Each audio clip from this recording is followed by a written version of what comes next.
اللهم صل على سيدنا محمد يا رب صل وسلم دائما أبدا على حبيبك. رسول اللہ صلی اللہ علیہ وسلم نے ارشاد فرمایا کہ انسانوں کی 4 قسمیں ہیں. ترمذی کی حدیث ہے. غصے کے لحاظ سے انسانوں کی 4 قسمیں. فرمایا کچھ لوگ وہ ہیں جن کو فوراً غصہ آتا ہے اور اترتا بہت دیر سے ہے. ذرا سی بات ہوئی نہیں اور ایک دم پھڑپڑانے لگے اور پھر ہفتوں منہ بنا کر بیٹھے رہتے. بیگم نے کوئی الٹی بات کہی تو میاں کو فوراً غصہ آ گیا تیش میں. میرے پاس کیسز آتے ہیں نا, میری بیگم نے مجھے بولا ہے کہ ایسی زندگی سے تو موت بہتر ہے. وہ تیش میں آ گیا نا, ایک دم فارم میں آ گیا. مجھے آ کے بتاتے ہیں کہ ارے میری بیوی نے کیا بولا کہ ایسی زندگی سے کیا یعنی اس کا مطلب یہ ہوا مفتی صاحب کہ وہ اس شادی پر ناخوش ہے اور یعنی مرنا گوارا کر رہی ہے. گویا کہ میں اس کی نظر میں اتنا بڑا ظالم کہ اگر وہ مر جائے تو ٹھیک ہے, تو میں اتنا بڑا ظالم, مجھے اتنی بڑی گالی دی, مجھے اتنا بڑا تانا دیا, پھر پھڑپڑا رہا ہے. میں اس سے کہتا ہوں اللہ کے بندے, لڑائی کے دوران غصے میں کوئی بھی کچھ بھی کہہ سکتا ہے. اس کا مطلب یہ نہیں ہوتا. یقین نہ آئے تو اس کو بندوق پکڑاؤ, بولو پھر موت بہتر ہے تو مار لو, وہ کبھی نہیں مارے گی. تو یہ پھڑپڑانے والے ہوتے ہیں, ایک دم کیا ہو گئے, تیش میں آ گئے, پاگل ہوتے ہیں. اصل بات یہ ہے, خواتین تو کہتی ہیں یہ اس طرح کی باتیں, بچوں کو اس سے زیادہ تانے دیتی ہیں. منہ توڑ دوں گی تیرا, کہتی ہے نا بچے کو. بچہ کہے پھر جنا کیوں تھا مجھے اماں, 2 سال مجھے دودھ کیوں پلایا, اس منہ پہ اتنا پیار کیوں کرتی ہو اگر اس کو توڑنا ہی تھا. کیا خیال ہے, کہتی نہیں تیری کینچی سے زبان کاٹ دوں گی, کہتی ہے نا. بچے میں اتنا شعور نہیں ہوتا, لہذا وہ فارم میں اس کو پتہ ہے نہیں کاٹے گی زبان. یہ ڈائلاگ ہیں. لیکن ان محترم کا میٹر کیا ہے, ہر وقت کیا رہتا ہے, شارٹ. ان کو اگر کہہ دیا کہ اس سے تو اچھا تھا شادی ہی نہ ہوتی, تو ایک دم کیا آ گئے, فارم میں آ گئے. تو یہ پاگل ہونے کی نشانی. تو آپ صلی اللہ علیہ وسلم نے ارشاد فرمایا پہلی قسم کے وہ لوگ ہیں فوراً غصہ آتا ہے اور جاتا. اب ان کو سمجھاتے رہو, سوری بھی کر لو, ان پہ سوری کا اثر. ایک بات کان کھول کے سن لیں, میں اپنے آپ کو بھی یہ چیزوں کا خطاب کرتا ہوں کہ میں بھی اپنے آپ کو بھی تو بھی سن لے. دیکھو غلطی کرنا یہ بھی جرم ہے, لیکن غلطی کرنے کے بعد سوری کر لینا یہ اس جرم سے زیادہ بڑی نیکی ہے. نہیں یاری بات میرا خیال ہے. غلطی سے بچنا آسان ہے انسانوں کے حق میں, اللہ کے معاملے میں تو گناہ کرنا آسان ہے, توبہ کرنا مشکل ہے. لیکن انسانوں کے توبہ کرنا اور آسان ہے, کیونکہ اللہ کوئی آر تو نہیں دلاتے نا. لیکن انسان کے سامنے, انسان کی جب حق میں جب آپ غلطی کرتے ہیں تو غلطی کرنا آسان, سوری کرنا بہت مشکل. آپ نے کسی کے ساتھ ناانصافی کی, اس پر آپ کو جو گناہ ملا وہ ترازو کے پلڑے میں رکھیں. مثال کے طور پر اس کا وزن 1 کلو ہے. اس کا وزن کتنا ہے اس گناہ کا, 1 کلو. آپ نے بعد میں سوری کی, اس کا جو نیکی کا وزن ہے وہ 1 کلو نہیں بلکہ 1.5 کلو یا 2 کلو وزن ہوگا اس کا. کیونکہ انسان کے سامنے سوری کرنا آسان, اللہ کے سامنے تو انسان کی کوئی حیثیت نہیں ہے, سوری بھی کر لیتا ہے, گناہ کرے گا توبہ کرے گا. انسان اپنے جیسے کے سامنے جھک جائے, معذرت کر لے, یہ بہت بولو بھائی مشکل کام ہے. تکبر آڑے آ جاتا ہے. تبھی تو قرآن میں اللہ نے ارشاد فرمایا نا, یہ حدیث رہ نہ جائے 4 آدمیوں والی. رسول قرآن میں اللہ کا کیا ارشاد ہے, اللہ تعالی نے 3 طرح کے لوگوں کا ذکر کیا سورہ بقرہ میں. فرمایا وَمِنَ النَّاسِ من, لوگوں میں بعض ایسے ہیں یقول ربنا آتنا فی الدنیا حسنہ، جو کہتے ہیں اللہ دنیا میں بھی بھلائی چاہیے آخرت میں بھی. اور فرمایا کہ ان میں بعض ایسے ہیں اخذتہ العزۃ بالاثم، انہیں جب ان کے گناہ پر تنبیہ کی جاتی ہے تو عزت ان کو اس گناہ پر اور مجبور کر دیتی ہے. ان کی جو معاشرے میں ٹور بنی ہوئی ہے نا، ایک مقام بنا ہوا ہے، تو اگر ان کو تنبیہ نہ کرتے تو شاید یہ گناہ چھوڑ دیتے. لیکن اب چونکہ کہہ دیا کہ آپ میں حضرت جی یہ غلطی ہے، تو اب حضرت جی غلطی ماننے کے لیے تیار نہیں ہے، کیونکہ ان کا یہ خیال ہے کہ اب اگر میں نے چھوڑی تو لوگ کہیں گے میں نے بتائی تھی اس لیے چھوڑ دیے. نہیں آ رہی بات. ہم جب سوئمنگ سیکھتے تھے نا بچپن میں، بچے تو بڑے شرارتی ہوتے ہیں، تو ہمیں جیسے کیا ہوا کہ مجھے بھی کافی حد تک سوئمنگ آتی تھی، تو اب جیسے ہر ایک فنٹر بننے کی کوشش کرتا ہے. اتنے بچے بھی نہیں تھے، کالج کے زمانے کے قریب کی بات ہے. تو کسی نے آ کے نا ہمارے ایک دوست نے مجھے بتایا کہ بھائی یوں یوں کرتے ہیں، ایسے ایسے ہاتھ چلاتے ہیں. تو مجھے پہلے سے پتا تھا کہ کیسے چلاتے ہیں ہاتھ، لیکن میں نے اس کو خوش کرنے کے لیے ایسے ایسے چلانا شروع کیا. تو دوسرے کو بتا رہے کہ میں نے بتایا ان کو وہ دوسرے دوست کو بتا رہے کہ یہ ان کو کیا ہے. تو میں نے کہا آپ نے نہیں بتایا، مجھے پہلے سے پتا تھا. اب دیکھو ہمیں بھی اپنی انسلٹ محسوس ہوئی.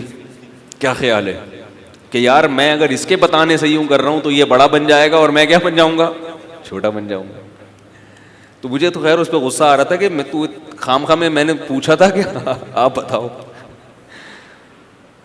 تو بعض لوگوں کی عادت کیا ہے کہ وہ کوئی غلطی کر رہے ہوتے ہیں، ممکن ہے چھوڑ دیں وہ، لیکن اگر آپ نے ان کو بتا دیا کہ یہ غلط ہے، اب وہ چھوڑنے کے لیے تیار نہیں ہوتے، بلکہ ہیل اور حجت کر کے اس غلطی کو صحیح قرار دینے کی کوشش میں لگ جاتے ہیں. اسی کو قرآن نے فرمایا اخذتہ العزہ. مشرکین مکہ کے ساتھ کیا ہوا تھا؟ انا کا مسئلہ بنا لیا. انا کا مسئلہ، ہم کیوں ایمان لائیں ایک یتیم پر، جو یتیم ہے ہمارے سامنے پلا بڑا اور غریب بھی ہے، اس کو اللہ نے کیسے نبی بنا دیا، اس کو ہم بڑا کیسے مان لیں. بہت سے لبرل لوگ دین سے صرف مولویوں کی وجہ سے دور رہتے ہیں. کہتے ہیں ان مولویوں کو تو انگلش نہیں آتی، ہمیں تو انگلش بھی آتی ہے. ان مولویوں نے تو پی ایچ ڈی نہیں کیا ہوا، ہم نے پی ایچ ڈی کیا ہوا ہے. ہمارا لباس ان کے لباس سے بہتر، ہمارے پاس دولت ان سے زیادہ. تو یہ اگر اچھی بات بھی کریں گے تو ہماری سمجھ میں کہ ہم ان کو کیوں مانیں. وہی بات کوئی پروفیسر کر دے گا، تھوڑا سا انگلش درمیان میں لے آئے گا، وہ ایکچولی کا اضافہ کر دے گا، ٹھیک ہے نا. واقعی مولانا صاحب کہیں گے بھائی واقعی میں ایسا ہے، وہ کہے گا actually it isn't possible for you to do this. بھائی مولوی صاحب کہیں گے یہ جائز نہیں ہے آپ کے لیے، ناممکن ہے، تو وہ کہہ دے گا it isn't possible for you to do this. کہیں گے اس کی بات مانو، یہ پڑھا لکھا آدمی ہے. سمجھ میں نہیں آ رہی بات. تو یاد رکھو پڑھا لکھا ہونے کا زبان سے کوئی تعلق نہیں ہے، ورنہ انگریزوں میں تو جاہل ہوتے ہی نہیں، وہ تو بچہ انگریزی بولتا ہے. تعلیم کا زبان سے کوئی تعلق نہیں ہے. بلکہ میں حقیقت آپ کو بتاؤں کہ ہمارے ہاں مدرسوں میں جن طلباء نے اپنی مادری زبان میں علم حاصل کیا ہوتا ہے وہ ان کا علم مضبوط ہے. جنہوں نے عربی میں علم حاصل کیا ہے ان کا علم مضبوط، حالانکہ عربی تو اسلام کی سرکاری زبان ہے. ہمارے ہاں مدارس میں معہد کا ایک درجہ ہوتا ہے جس میں شروع سے آخر تک کتابیں تو ہماری سب عربی میں ہی ہوتی ہیں، لیکن استاذ ان کتابوں کو ڈیفائن اردو میں کرتے ہیں، عربی میں نہیں آ رہی بات. بھائی کتابیں جیسے قدوری ہے، فقہ کی پہلے کتاب ہے، عربی میں ہے، لیکن ہم کیا کریں گے، اس کو پڑھیں گے، اس کا ترجمہ کریں گے. پھر استاد وہ KESE والے کہاں گئے، وہ تو کہہ رہے لائٹ نہیں جائے گی. میں تو آپ کا نمبر لینے لگا تھا آپ سے، یہ کہہ رہے تھے بھائی لائٹ ہی نہیں جائے گی، اور چلی گئی. ریکارڈنگ ہو رہی ہے؟ اچھا ان سے کہیں جنریٹر چلا دیں جلدی سے، وہ کہاں ہیں. تو جو زبان ہے نا، جیسے ہمارے ہاں مدرسوں میں جو عربی کے درجات ہیں، کتابیں تو ہمارا سارا سلیبس عربی میں ہوتا ہے، مگر اس کو سمجھا کس میں جاتا ہے؟ اردو میں. یعنی استاذ اردو میں سمجھا رہے ہوں گے، ہم اس کو اردو میں سن رہے ہوں گے. مدارس میں کچھ درجات ایسے ہوتے ہیں جن میں پڑھانے والا وہ باقاعدہ عربی ہی میں پڑھا رہا ہوتا ہے، یعنی استاذ عربی میں، وہاں اردو بولنے پر پابندی ہوتی ہے. تو ہم دیکھتے ہیں کہ ان طلباء کو عربی زبان پہ تو قدرت ہوتی ہے مگر علوم میں قدرت نہیں ہوتی. اکثر ان میں، سب نہیں، اکثر ان میں سوائے الجزیرہ ٹیلی ویژن کی خبریں سننے کے، کیونکہ وہ عربی میں ہیں، یا عرب نیوز دیکھنے کے، یا عربی لٹریچر پڑھنے کے، اور بیچاروں کو کچھ بھی ان سے کسی حدیث کی تشریح پوچھ لو نہیں کر پاتے، ان سے کوئی علمی باریک بات پوچھ لو کہ اس کی تحقیق کر کے لاؤ، اکثر و بیش، سب نہیں، اکثر نہیں کر پاتے. یہی وجہ ہے ہمارے ہاں مفتیوں کے ڈپارٹمنٹ میں جو طلباء آتے ہیں اکثر انہی کی سلیکشن ہوتی ہے جنہوں نے اردو میں پڑھا ہوتا ہے. کیسے سمجھائیں بھائی؟ مفتی کے لیے ذرا مائنڈ اس کا اوپر ہوتا ہے نا، اس کا سلیکشن کے ٹیسٹ ذرا سخت ہوتا ہے.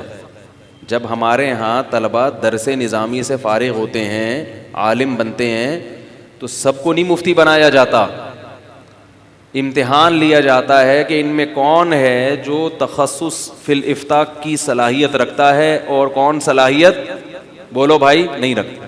تو ان میں اکثر معہد کے لڑکے کامیاب نہیں ہوتے. سمجھ رہے ہیں؟ تو یہ جو ہے نا، جو آپ لوگ بہت زیادہ متاثر ہو جاتے ہیں اور کہتے ہیں جی مولانا صاحب نے بات کہہ دی تو ہم نے نہیں ماننی، تو یہ بھی تکبر کی، بولو بھائی، علامت ہے. زبان سیکھنا اچھی بات ہے، انگلش سیکھنا تو اور اچھی بات نہیں بلکہ اس زمانے میں ضروری ہے، مگر اس کو حق اور باطل کا کرائیٹیریا یا فضیلت کا معیار سمجھنا غلط ہے. سمجھ رہے ہو کہ نہیں سمجھ رہے؟ حضرت مفتی محمد تقی عثمانی صاحب کی انگلش بہت ہی خاندانی ہے، ججز کی غلطیاں نکال دیتے ہیں وہ انگلش میں، مگر پورا بیان اردو میں کرتے ہیں، پورا بیان اردو میں کرتے ہیں. خیر، تو اللہ تعالیٰ قرآن میں کیا فرماتے ہیں کہ بعض لوگ ایسے ہوتے ہیں کہ جب ان سے انہیں گناہ پر تنبیہ کی جاتی ہے تو ان کی عزت انہیں گناہ پر اور زیادہ مضبوط کر دیتی ہے. فحسبہ جہنم، فرمایا ایسے لوگوں کے لیے جہنم کی آگ کافی ہے، ان کا اس کے علاوہ کوئی ٹھکانہ. کہ آپ کو ایک بات بتائی جا رہی ہے تو آپ تو شکریہ ادا کرو کہ اس نے میرے عیب پر مطلع کیا، آپ بجائے شکریہ ادا کرنے کے اور زیادہ گناہ پر جری ہوتے چلے جا رہے ہیں. تو میں یس کر رہا تھا کہ نبی صلی اللہ علیہ وسلم نے فرمایا کتنی قسمیں ہیں؟ 4. فرمایا وہ لوگ جنہیں غصہ جلدی آتا ہے اور جاتا دیر سے، یہ سب سے بدترین لوگ ہیں، یہ سب سے بدترین لوگ، یہ معاشرے کے لیے ناسور ہیں. یہ نہ گھر میں تمیز سے چل سکتے ہیں، نہ محلے میں، نہ دفتر میں، ہر جگہ توڑ پھوڑ، ادھر پٹخ ادھر منہ پھوڑ دیا. اور پھر آج کے دور میں ایک اور بدعت کیا ہے کہ یہ اس حماقت کو کیا سمجھتے ہیں؟ کمال. میں نے بتایا نا کیا کہتے ہیں، میرا میٹر 2 منٹ میں، فخر سے بتاتے ہیں کہ میں برداشت نہیں کرتا بھائی، میں ایسا آدمی نہیں ہوں. تو گناہ بھی اور اوپر سے اس حماقت پر فخر بھی.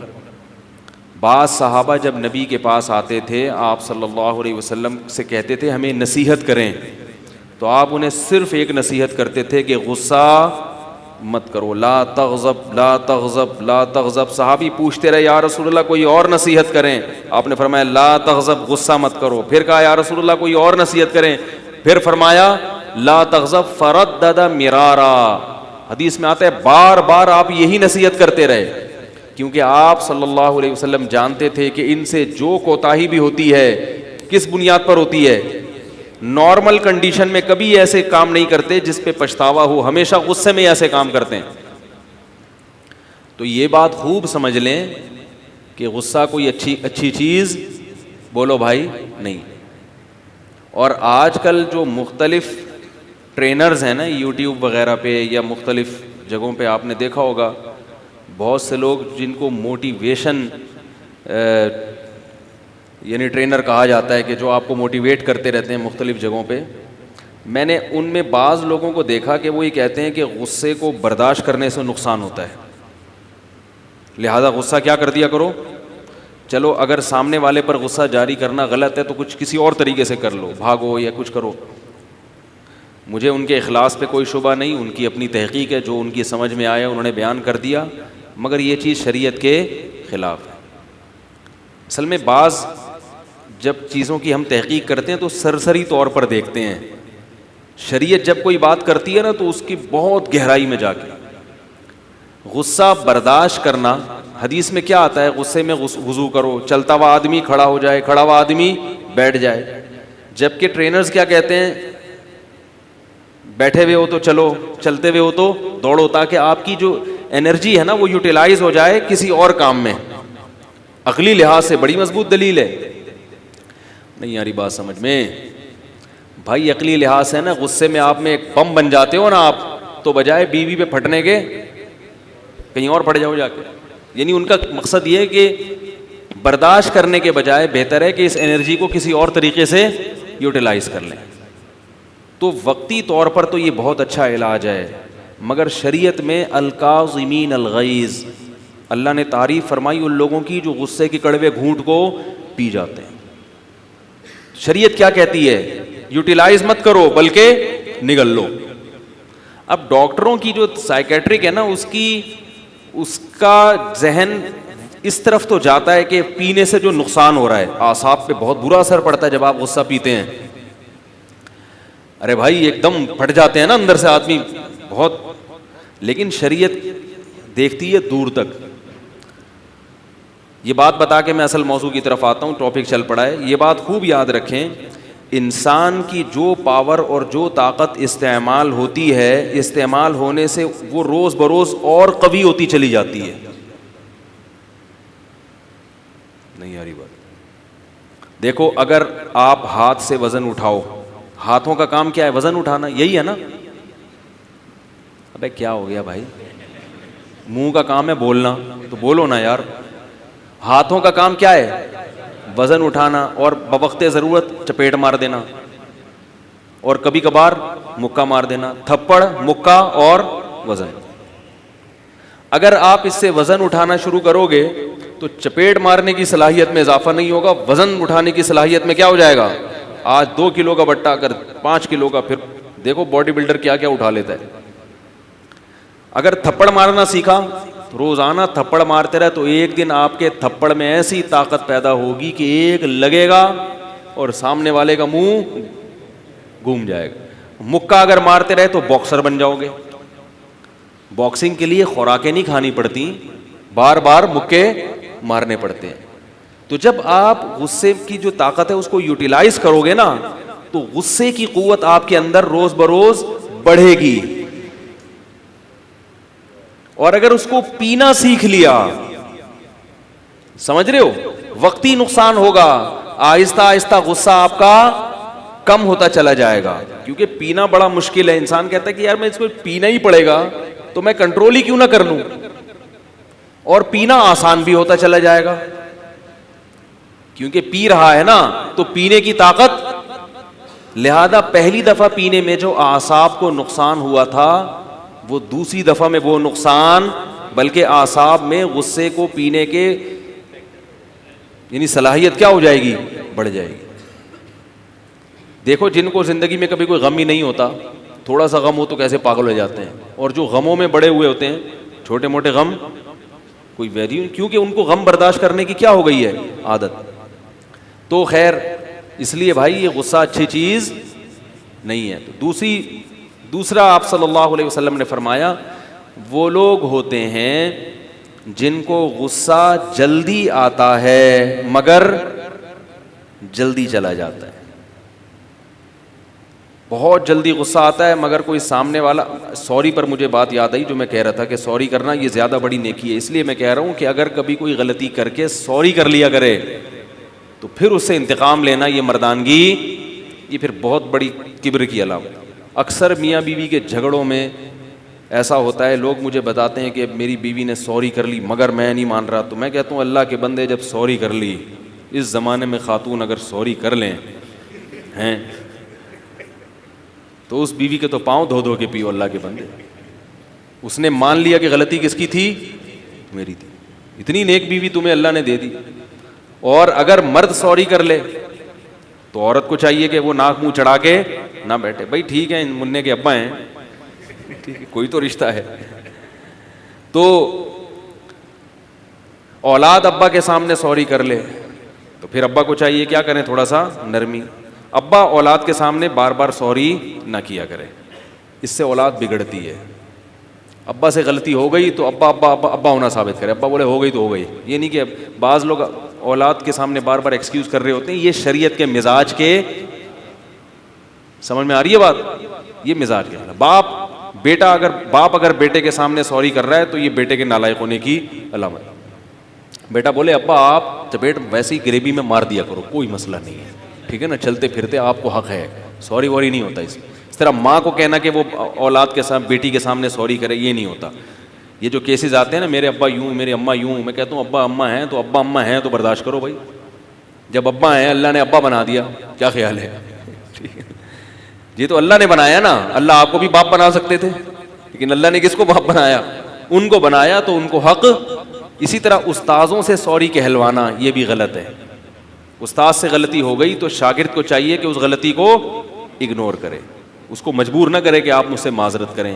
تو مقام اور مرتبہ بہرحال.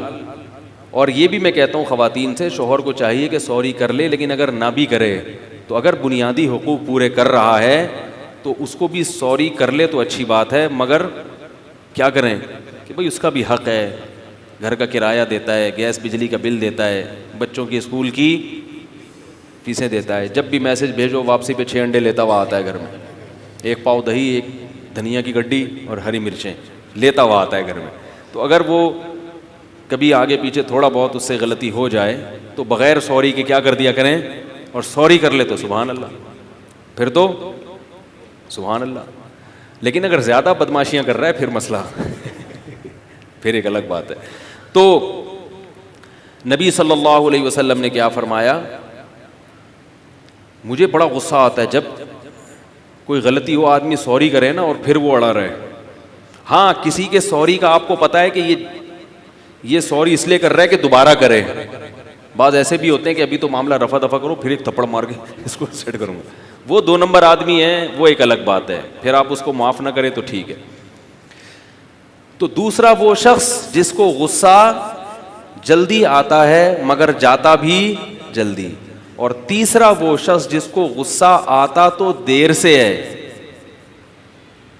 مگر جاتا نہیں, دوسرا وہ شخص ہے جس کو غصہ جلدی آتا ہے مگر جاتا بھی کیا ہے, جلدی ہے. تو ایک عیب اس میں ہوا کہ آتا جلدی ہے, اور ایک خوبی ہوئی کہ جاتا بھی جلدی ہے. اور تیسرا بعض لوگ ایسے ہیں کہ جن کو غصہ آتا تو جلدی نہیں ہے, دیر سے ہے, مگر جاتا بھی دیر سے ہے. ان میں خوبی کیا ہے کہ جلدی غصے نہیں ہوتے, اور ایک خامی کیا ہے کہ جب ہوتے ہیں تو پھر منہ بنا کے بیٹھے رہتے. اور فرمایا چوتھا وہ شخص ہے جس کو غصہ آتا بھی دیر سے ہے اور جاتا جلدی ہے. تو فرمایا سب سے افضل کون ہے, یہ چوتھا. نہیں آ رہی بات سمجھ میں. فرمایا تیسرا اور دوسرا بالکل کیا ہیں, ایک جیسے ہیں, دونوں میں ایک خوبی اور ایک خامی. سب سے افضل چوتھا, سب سے بدتر پہلا. یہ نہیں فرمایا کہ ایسا بھی کوئی قسم ہے جس کو غصہ آتا ہی نہیں ہے. 5 قسمیں بھی تو بیان کر سکتے تھے نا بھائی, کیا ہو گیا, 5 قسمیں نبی بیان کر دیتے کہ ان میں سب سے بڑا وہ چیمپئن وہ ہے جس کو کبھی غصہ آتا ہی نہیں ہے. جب آتا ہی نہیں ہے تو جانے کی ضرورت ہی کیا ہے.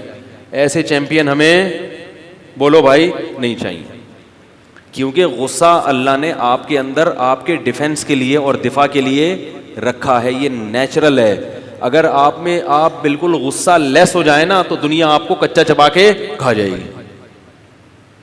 اللہ نے کوئی بھی انسان کے اندر صلاحیت فضول میں نہیں رکھی, کسی وجہ سے رکھی ہے کہ جب انسان حق پر ہوتا ہے پھر بھی ناانصافی ہو تو غصہ اس کے اندر ایک پاور پیدا کر دیتا ہے. تبھی لوگ ڈرتے ہیں کہ بھائی یہ تیش میں نہ آ جائے, اتنا نہیں ترساؤ کہ یہ کیا ہو جائے, کیونکہ جب غصے میں انسان آتا ہے نا تو پھر اس میں ایک الگ سے انرجی پیدا ہو جاتی ہے, ایک دم پڑاخ پڑوخ کر کے وہ پھر انجام کو نہیں دیکھتا. تو ہر آدمی میں یہ غصے کی صفت اللہ نے رکھی ہے تو لوگ اس وجہ سے ایک دوسرے سے تھوڑا تھوڑا ڈرتے رہتے ہیں. اور یہ اللہ نے جانوروں میں بھی رکھی ہے. دیکھیں عجیب قدرت ہے, میں نے یہ جانوروں میں مشاہدہ خود کیا ہے. جانور جب حق پر ہوتا ہے نا تو اس میں غصے کا امکان زیادہ ہوتا ہے. کتا زیادہ طاقتور ہے یا بلی؟ بولو بھائی. کتا کچھ کھا رہا ہو, بلی اس کے قریب آئے, یہ بلی یہ سوچتی نہیں ہے. کتا کچھ کھا رہا ہے نا, بلی دور سے بس معصوم نگاہوں سے دیکھتی رہے گی, نہ اس کی دم پھولے گی نہ اس کو غصہ آئے گا. اس کو پتا ہے بھائی میں کمزور ہوں, یہ کیا ہے, کتنی ہی بھوک لگ رہی ہو بلی کی مگر ٹھنڈے پیٹوں برداشت کرے گی. وہ کبھی بھی ایسی حماقت کی کوشش نہیں کرے گی کہ کتے سے خام خواہ میں پنگا لینا. اسے پتا ہے یہ کتا کتے پنے پہ نہ اتر آئے کہیں. کیا خیال ہے, یہ جو کتا ہے یہ کہیں کتے پنے پہ نہ اتر آئے.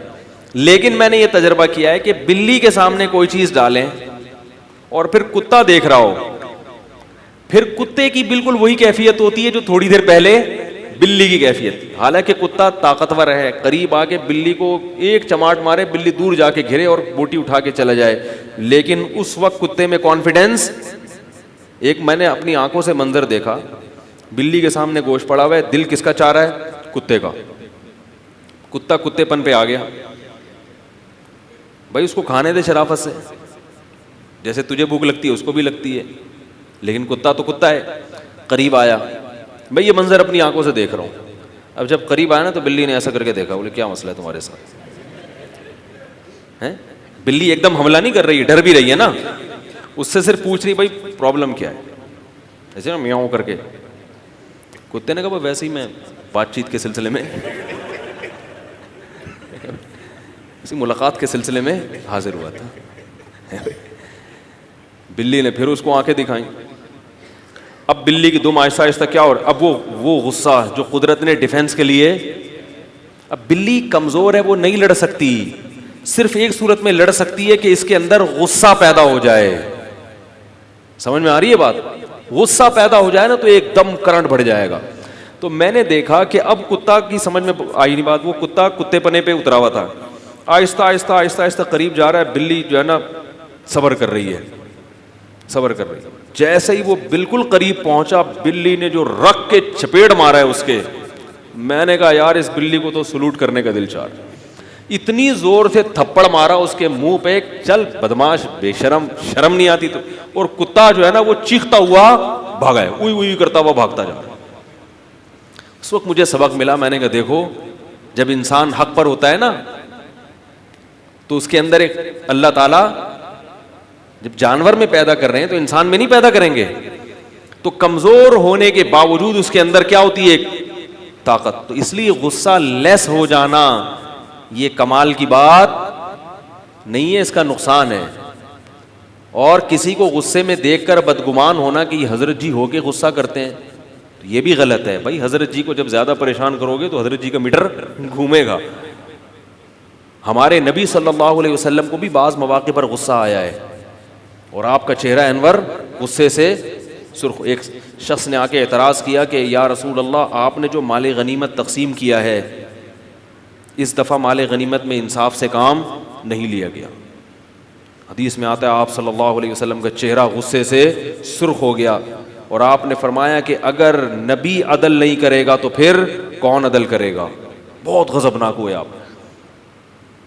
تو خوشی سے نبی کا چہرہ چمکتا بھی تھا اور غصے سے سرخ بھی ہوتا تھا, لیکن آپ صلی اللہ علیہ وسلم کو غصہ بہت دیر سے آتا اور جاتا بہت جلدی. اس کی حدیث میں مثال ملتی ہے. ایک شخص آیا نبی سے, اس نے صدقے کی رقم مانگی. آپ صلی اللہ علیہ وسلم نے قسم اٹھائی, اللہ کی قسم تجھے صدقہ نہیں دوں گا. اس پہ آپ کو کسی بات پہ غصہ آیا ہوا تھا, فرمایا اللہ کی قسم نہیں دوں گا تمہیں میں. تھوڑی دیر گزری, آپ نے فرمایا اس کو بلا کے لاؤ. بلا کے لایا گیا, فرمایا اس کو صدقہ دو. تو انہوں نے کہا آپ نے تو قسم اٹھائی ہے. تو آپ صلی اللہ علیہ وسلم نے فرمایا من حلف علی یمین فرآ غیرہا خیرا منہا فلیکفر عن یمینہا ولیأتہا بما حلفہ کما قال صلی اللہ علیہ وسلم. فرمایا جو شخص کسی بات پہ قسم اٹھا لے اور بعد میں پتہ چلے کہ یہ کام تو اچھا ہے، کرنے کا کام ہے، تو اسے چاہیے کہ قسم توڑ دے اور قسم کا کفارہ ادا کرے۔ صدقہ تو اچھا کام ہے، مجھے بعد میں خیال پیدا ہوا کہ اس آدمی کو صدقہ دینا چاہیے۔ کیا کرنا چاہیے؟ صدقہ دینا چاہیے۔ کوئی بات نہیں، لے جاؤ، میں قسم کا کفارہ ادا کر دوں گا۔ ہمارے ہاں کیا کہتے ہیں؟ ہمارا زبان کیا ہے؟ کہتے ہیں کہ ہماری زبان کیا ہے؟ ایک، جو بول دیا پتھر پہ لکیر، ختم۔ تو بھائی تو کسی فلم کا ہیرو ہوگا، ہے بھائی، شوٹنگ کر لے جا کے، کوئی فلم بنوا لے اس میں یہ ڈائلاگ اچھے لگتے ہیں۔ بھائی ایک وقت آپ کی رائے یہ تھی، اب رائے چینج ہو گئی، تو جب چینج ہو گئی تو ابھی بھی اسی پاگل پنے پر رہ رہا ہوں، تو یہ تو بیوقوفی کی بات ہے نا۔ تو نبی صلی اللہ علیہ وسلم نے قسم کھا کے توڑی ہے کہ بھائی اس وقت میری رائے یہی تھی کہ نہیں دینا چاہیے، بعد میں میری رائے تبدیل ہو گئی۔ تو اس سے یہ بھی پتہ چلتا ہے کہ رائے کا تبدیل ہونا انسان کے ناقص العقل ہونے کی علامت، بولو نا بھائی، نہیں ہے۔ لوگ یہ کہتے ہیں ان کی پہلے تحقیق یہ تھی، اب یہ تحقیق ہے، ان کو تو کسی ایک رائے پر تو یہ قائم رہتے ہی نہیں ہے بھائی، پہلے یہ بول رہے تھے، اب کیا ہو گئے ہیں؟ یہ کیا بات ہوئی؟ یہ تو بھائی اچھی بات ہے کہ جب تحقیق بدلی تو فوراً رجوع کر لیا۔ کیا خیال ہے؟ ڈاکٹر ذاکر نائک صاحب، اللہ تعالیٰ ان کی عمر برکت دے، میری جب ان سے کچھ تھوڑی سی بات ہوئی طلاق ثلاث کے مسئلے پر، تو انہوں نے کہا پہلے میری تحقیق یہی تھی کہ 3 کتنی ہوتی ہیں؟ 1 ہوتی ہیں۔ اب مجھے کچھ میں نے اسٹڈی کی تو پتہ چلا کہ اس مسئلے میں کیا ہے، اختلاف ہے، اور دوسری رائے بھی وزن رکھتی ہے۔ میں نے ان سے کہا نہیں، لیکن میرا دل چاہ رہا تھا کہ میں کہوں کہ حضرت مزید تحقیق کریں گے تو اندازہ ہوگا کہ یہ دوسری ہی صحیح ہے، پہلی والی صحیح سمجھ میں نہیں آ رہی بات نہیں ہے۔ لیکن میں نے کہا نہیں، کیونکہ میں ان کو نصیحت کرنے، اور نہ میں اس قابل بھی نہیں سمجھتا اپنے آپ کو کہ ان کو نصیحت کرنے جاؤں۔ تو بڑے علماء اگر کوئی بات کریں تو الگ بات ہے۔ تو مجھے ان کی یہ بات اچھی لگی، انہوں نے یہ بات کہی کہ انہوں نے کہا آدمی جب تحقیق کرتا ہے تو رائے اس کی دل ہوتی ہے۔ اچھی بات ہے، اعتراف کر لیا۔ تو انسان سے خطا ہوتی ہے، وہ شخص برا نہیں ہے، وہ شخص نیک نہیں ہے جس سے خطا ہی نہ ہو، ایسا تو دنیا میں کوئی بھی نہیں ہے۔ رسول اللہ صلی اللہ علیہ وسلم نے فرمایا کہ اللہ تعالیٰ فرماتے ہیں یا بنی آدم کلکم خطاؤن، اے بنی آدم تم سب غلطی کرنے والے ہو، وخیر الخطائین التوابون، بہترین غلطی کرنے والے وہ ہے جو توبہ کر لیں۔ تو اس سے پتہ چلتا ہے کہ بھئی رائے بھی چینج ہو سکتی ہے انسان کی۔ تو آپ صلی اللہ علیہ وسلم نے قسم اپنی توڑ دی۔ تو اس سے پتہ چلتا ہے کہ لوگ آج بات پہ قسم اٹھا لیں، میں تیرے سے بات نہیں کروں گا، اپنی ماں سے بات نہیں کروں گا، بیٹی قسم اٹھا لیتی ہے، ماں قسم اٹھا لیتی ہے بیٹی سے بات نہیں کروں گی۔ تو بھئی جیسے ہی غصہ ٹھنڈا ہو قسم توڑ کے کیا کرو؟ کفارہ دو، کیونکہ رشتہ داری توڑنا شریعت میں پسندیدہ کام نہیں ہے۔ تو سب سے اچھا کون ہے؟ جس کو غصہ دیر سے آئے اور جائے جلدی۔